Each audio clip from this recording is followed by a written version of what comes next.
Hai para pejuang buah hati, balik lagi ke channel YouTube saya Dr. Ian Anwar. Saya berpraktek di Morul IVF Jakarta Bunda International Clinic. Pada siang ini saya akan membahas mengenai pemilihan klinik bayi tabung yang bisa kita andalkan.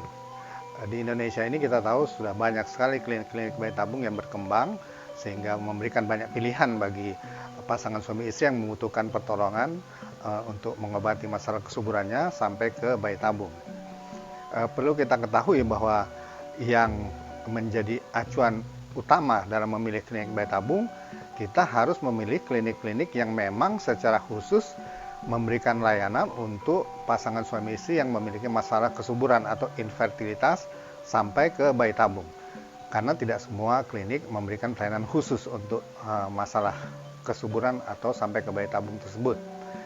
Kedua, kita harus memastikan bahwa klinik-klinik yang memberikan pelayanan, apalagi sampai ke bayi tabung, itu sudah mendapatkan izin secara resmi.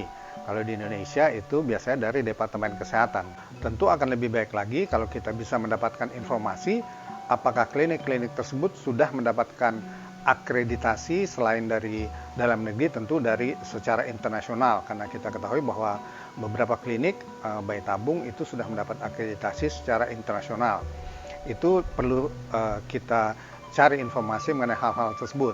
Kemudian yang perlu juga diperhatikan adalah pengalaman. Ini pengalaman tentu akan berhubungan dengan keberhasilan dari program bayi tabung.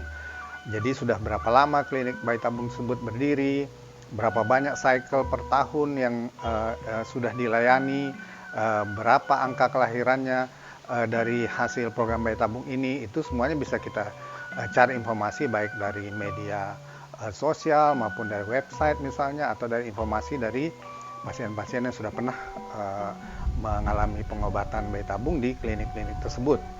Kemudian kita juga perlu mengetahui mengenai kualitas, termasuk kualitas dokter-dokter yang melayani program bayi tabung di klinik tersebut. Ini bisa kita cari informasi juga dari website. Tentunya kita bisa melihat mengenai kualifikasi dokter-dokter, pengalamannya dalam pendidikan, dalam training bayi tabung, itu semuanya bisa kita akses sehingga kita bisa mendapat informasi yang lebih jelas.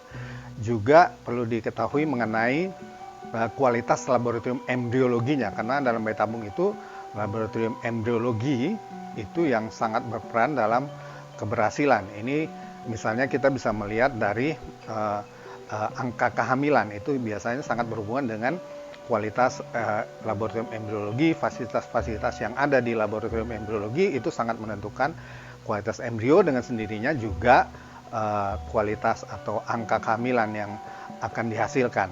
Itu penting kita ketahui. Dan juga mengenai fasilitas-fasilitas yang tersedia, fasilitas penunjang tentunya yang tersedia di klinik-klinik bayi tabung tersebut. Misalnya laboratorium yang bisa memberikan hasil yang cepat, karena pada bayi tabung itu umumnya kita memerlukan hasil-hasil laboratorium yang cepat supaya program tidak terhambat. Kemudian bagi radiologi yang bisa menunjang untuk program bayi tabung, fasilitas-fasilitas operasi seperti laparoskopi, histeroskopi, ini tentu juga akan menunjang untuk keberhasilan. Kita harus melihat apakah semua ini tersedia di klinik bayi tabung tersebut. Juga dokter-dokter, selain tadi kita sudah bisa mengetahui dokter-dokter ginekologi yang melayani, juga kita perlu tahu apakah juga ada dokter-dokter yang menunjang program bayi tabung, yaitu misalnya dokter andrologi, dokter urologi yang akan mengurus masalah sperma, sehingga pelayanan yang bisa diberikan itu akan paripurna. Jadi semua masalah dalam bagi pasien yang ingin mengikuti bayi tabung itu bisa kita selesaikan sehingga mendapatkan hasil yang bagus.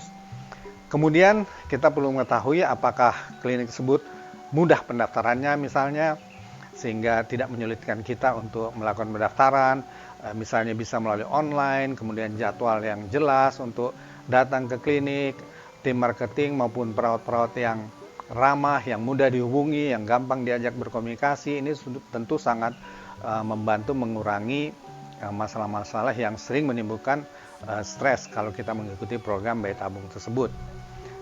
Dan jangan lupa apakah klinik tersebut memiliki layanan lanjutan seandainya kita berhasil hamil dalam program bayi tabung.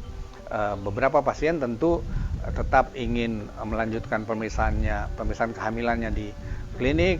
Sebagian memang akan pergi ke tempat lain mungkin, tapi kita harus pastikan bahwa jika kita ingin melanjutkan pemeriksaan kehamilan di klinik tersebut memiliki fasilitas-fasilitas penunjang seperti kamar bersalin, kamar operasi yang memadai, dan yang penting apakah ada dokter-dokter anak yang bisa menangani bayi-bayi yang lahir dengan resiko seperti dari bayi tabung ini, juga memiliki NICU misalnya, itu Neonatal Intensive Care Unit yang akan menunjang untuk bayi-bayi yang dilahirkan. Itu semuanya harus kita teliti dulu dengan seksama sebelum kita memutuskan untuk memilih klinik bayi tabung mana yang kira-kira akan nyaman bagi kita untuk menjalani program. Karena kita ketahui bahwa program bayi tabung ini cukup memerlukan waktu, memerlukan mental yang kuat, memerlukan fisik yang kuat, sehingga pelayanan yang bagus tentu akan memperlancar pelayanan ini dan membuat kita nyaman, sehingga mudah-mudahan hasilnya juga akan bagus. Saya kira itu tips dari saya mengenai bagaimana kita bisa memilih klinik bayi tabung yang sesuai. Jangan lupa subscribe. Salam 2 garis biru.